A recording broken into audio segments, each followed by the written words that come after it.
देखो इसमें जो ये गिवन होती है, अगर क्वेश्चन में गिवन नहीं, पहली बात तो ये, अगर यहाँ पे वोल्टेज आपको पता नहीं लगता कि ये पीक वोल्टेज है कि आरएमएस, अगर गिवन नहीं है तो आरएमएस मान के चलोगे, ठीक है। तो ये आपको आरएमएस दे रखी है, वैसे भी 220 वोल्ट, 50 हर्ट्ज आपको फ्रीक्वेंसी दे रखी है।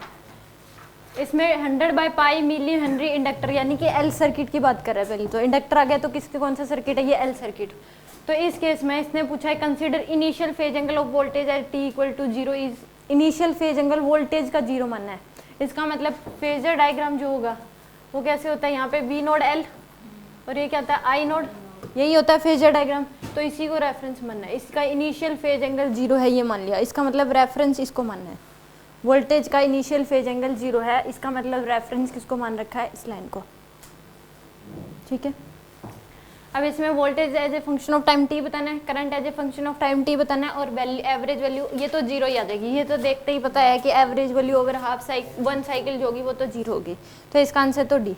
अभी इस केस में जो जो गिवन है पहले वो निकाल लो। आप पहले फेजर डायग्राम बना ली, इधर वोल्टेज इधर करंट, ये होता है। इस केस में आपको V R M S value दे रखी है कितनी, 220 वोल्ट। तो वी नोट जो होगी, वी आर एम एस जो होती है वो क्या होती है, वी नोट बाय √2, यही होती है ये पीक वैल्यू ऑफ वोल्टेज। तो यहाँ से वी नोट की वैल्यू क्या आ जाएगी, V R M S into में क्या कर दें √2।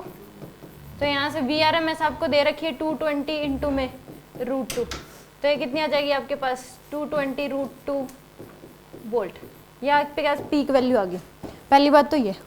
दूसरी, इसने लीनियर फ्रिक्वेंसी दे रखी है 50 हर्ट्ज, तो क्या आ जाएगा यहाँ से ओमेगा आ जाएगा। क्या आ जाएगा आपके पास, जो इसमें की जितनी बातें बताई गई हैं 6 की 6 बातें निकाल लो, उसके बाद इक्वेशन लगो, इजी हो जाएगा। ओमेगा कितनी क्या होता है 2 पाई न्यू, ओमेगा ये होता है 2 पाई न्यू, लीनियर फ्रिक्वेंसी और एंगुलर फ्रिक्वेंसी में रिलेशन। तो ओमेगा की जो वैल्यू आएगी वो क्या आ जाएगी 2 पाई, म्यू की वैल्यू दे रखी है इसने 50, तो 100 पाई आ जाएगा। क्या आ जाएगा 100 पाई। जो जेड होता है रिएक्टेंस, इम्पीडेंस बोल देते इसमें।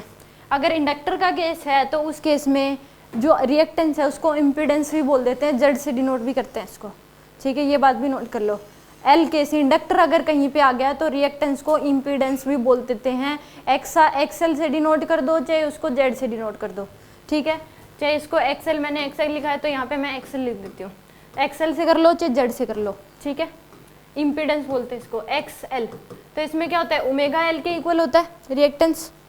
तो ओमेगा की वैल्यू क्या आ जाएगी 100 पाई इंटू में एल की वैल्यू दे रखी है 100 बाई पाई मिली हेनरी। तो इसमें 100 बाई पाई इंटू में 10 की पावर -3, पाई से ये पाई से पाई कैंसिल, तो यहाँ पे कितनी आ जाएगी 10 ओम आ जाएगा। क्या आ जाएगा आपके पास 10 ओम। यूनिट ओम होती है इसकी, एक प्रकार से रिएक्टेंस यानी कि रेजिस्टेंस होता है जो अपोज करता है। इतना समझ आ गया। अब जेड जो होता है वो क्या होता है V node by I node. V node पता है, जेड पता है, आई नोड निकल जाएगा कि नहीं पीक वैल्यू। तो आई नोड जो होगा वो क्या हो जाएगा V node by Z. V node की वैल्यू है 220 √2 डिवाइड बाय में जेड की वैल्यू 10, तो ये क्या हो जाएगा 22 √2 जाएगा। एनी डाउट, आपके पास सब कुछ निकल गया। अब पावर फैक्टर इसमें कोस डेल्टा फाई π/2 ही होता है, π/2 ही हो जाएगा कोस डेल्टा फाई, वो हमें पता है, ठीक है।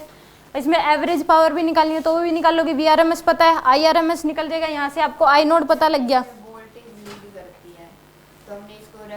इसने क्वेश्चन में ये गिवन होता है कि अब हम जो क्वेश्चन करे थे हमने रेफरेंस इसको मान रखा था, इनिशियल फेज करंट का हमने 0 मान रखा था, ठीक है। तो इनिशियल, अब इस केस में जो करंट जो है वो पीछे हो जाएगा वोल्टेज से, हाँ नेगेटिव आएगा, -π/2 आ जाएगा। इनिशियल फेज एंगल वोल्टेज का 0 मान लिया।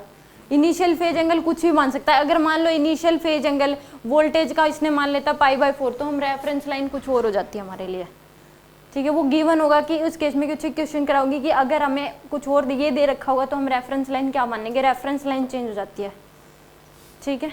इनिशियल फेज एंगल अगर करंट का 0 दे देता तो हम इसको रेफरेंस मानते, फिर +π/2 वोल्टेज में आ जाता, वोल्टेज आगे लीड करती फिर, ठीक है। तो इस केस में ये आ गया आपके पास आई नोड की वैल्यू आ गई। एवरेज थर्मल पावर पूछे तो यहाँ से आई नोड आ गया, तो आई आर एम एस भी आ जाएगा आपके पास।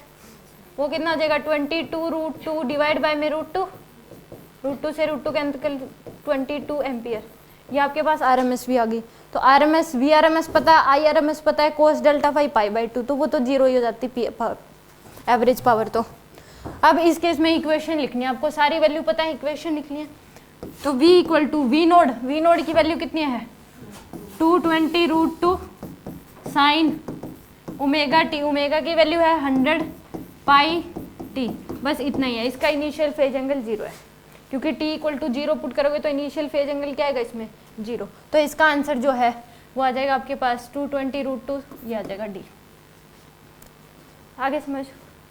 अब I current as a function of time t निकलना है, तो i equal to I node की वैल्यू पता है आपको, वो आपके पास 22√2 साइन 100 पाई टी और माइनस पाई बाई 2 आ जाएगा, क्योंकि इससे पीछे रेफरेंस है। आई नोड की वैल्यू यही है 22√2, वो RMS है 22। तो ये आपके पास क्या आ जाएगी I current as a function of time t. अब इसमें एवरेज वैल्यू तो 0 ही होगी। ये आगे समझ, पहले जो 6 बातें बताई गई है वो 6 की 6 निकाल लो, फिर इक्वेशन लिख लो, ईजी हो जाएगा। Any doubt?